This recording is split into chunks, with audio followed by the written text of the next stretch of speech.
18 जुलाई 1980 भारत अपना पहला satellite launch vehicle test करने जा रहा है। माहौल काफ़ी गंभीर है कि तभी अचानक इंजन की गड़गड़ाहट के साथ सैटेलाइट लॉन्च व्हीकल आकाश की तरफ बढ़ चला और इसी सफलता पर इस प्रोजेक्ट के दो महान वैज्ञानिकों को भारतीय सांसद की तरफ से एक आमंत्रण भेजा गया। यह आमंत्रण हमारे उस समय की प्रधानमंत्री श्रीमती इंदिरा गांधी जी ने भेजा था। इनमें से एक वैज्ञानिक इस निमंत्रण को लेकर असमंजस में थे। वो तय नहीं कर पा रहे थे कि उन्हें ये निमंत्रण स्वीकार करना चाहिए या अस्वीकार करना चाहिए। इसका रीज़न भी बड़ा अजीब था। उनके पास पहनने के लिए कोई अच्छा सूट और अच्छे जूते नहीं थे। ये वैज्ञानिक कोई और नहीं, डॉक्टर APJ अब्दुल कलाम थे। भारत के रामेश्वरम के एक छोटे से गांव धनुषकोडी में कलाम साहब का जन्म एक मुस्लिम परिवार में हुआ। संपत्ति के नाम पर इनके पिता के पास बस एक बोट थी जिसमें वो तीर्थयात्रियों को सैर करवाया करते थे और थोड़ा बहुत पैसा कमा लिया करते थे। बड़ी मुश्किल से उनके परिवार का गुजारा चलता था। कलाम के सपनों की उड़ान काफ़ी ऊंची थी। डॉक्टर कलाम के परिवार में कोई ज़्यादा पढ़ा लिखा नहीं था। डॉक्टर कलाम भी पढ़ाई में सिर्फ एक एवरेज स्टूडेंट थे, लेकिन वो हर दिन कुछ ना कुछ नया सीखना चाहते थे। कलाम के माता पिता ने आर्थिक स्थिति खराब होने के बाद भी उनकी पढ़ाई को सपोर्ट किया। डॉक्टर कलाम की पढ़ाई का आर्थिक बोझ उनके परिवार पर ना पड़े, इसलिए उन्होंने छोटी सी उम्र से ही पेपर बांटने का काम शुरू किया। डॉक्टर कलाम बचपन से ही फाइटर पायलट बनना चाहते थे, इसलिए डॉक्टर कलाम ने एयरोस्पेस इंजीनियरिंग में मद्रास इंस्टीट्यूट ऑफ टेक्नोलॉजी में एडमिशन लिया। डॉक्टर कलाम को फाइनल ईयर में एक प्रोजेक्ट सबमिट करना था और इस प्रोजेक्ट के रूप में उन्हें एक एरोप्लेन डिज़ाइन करना था। उन्होंने डेडलाइन से 3 दिन पहले ये प्रोजेक्ट अपने प्रोफेसर को सबमिट किया। डॉक्टर कलाम का डिज़ाइन उनके प्रोफेसर को पसंद नहीं आया। उनके प्रोफेसर ने उन्हें धमकाया कि अगर अगले 3 दिनों में तुमने मेरे पास नया डिज़ाइन सबमिट नहीं किया तो मैं तुम्हारी स्कॉलरशिप कैंसिल कर दूंगा। निराश हुए बिना डॉक्टर कलाम ने अपने नए डिज़ाइन पर तुरंत काम करना शुरू किया।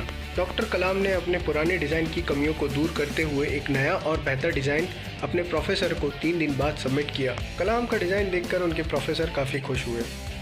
उनका कहना था कि मुझे तुम पर कभी शक नहीं था, मैं सिर्फ ये देखना चाहता था कि तुम प्रेशर को कैसे हैंडल करते हो। उस दिन डॉक्टर कलाम को समझ में आया कि डेडलाइन कुछ और नहीं, सिर्फ एक झूठ है।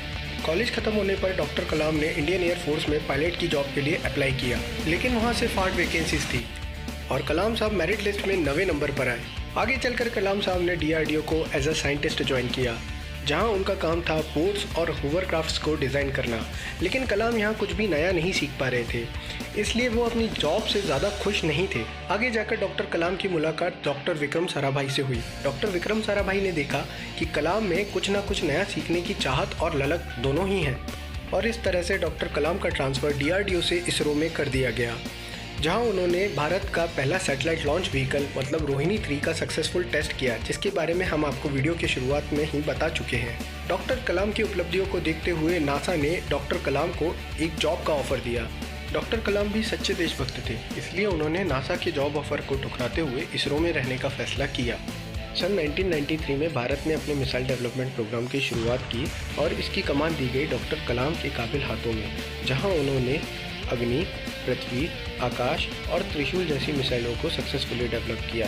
अपने इस योगदान के लिए डॉक्टर कलाम को मिसाइल मैन ऑफ इंडिया की उपाधि से सम्मानित किया गया। सन 1988 में डॉक्टर कलाम के नेतृत्व में भारत की न्यूक्लियर टेस्ट साइट को दुनिया भर की सैटेलाइट से छुपाया गया। डॉक्टर कलाम के इस योगदान के कारण भारत भी एक परमाणु महाशक्ति बन चुका था।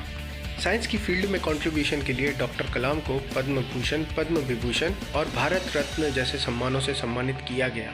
सन 2002 में डॉक्टर कलाम भारत के 11वें राष्ट्रपति के रूप में चुने गए। डॉक्टर कलाम के प्रेसिडेंटशिप के ड्यूरेशन में एक बार इनका परिवार इनसे मिलने राष्ट्रपति भवन पहुंचा, जिनके रहने खाने का पूरा बिल 9.5 लाख रुपए हुआ, जो डॉक्टर कलाम ने अपनी सैलरी से अदा किया।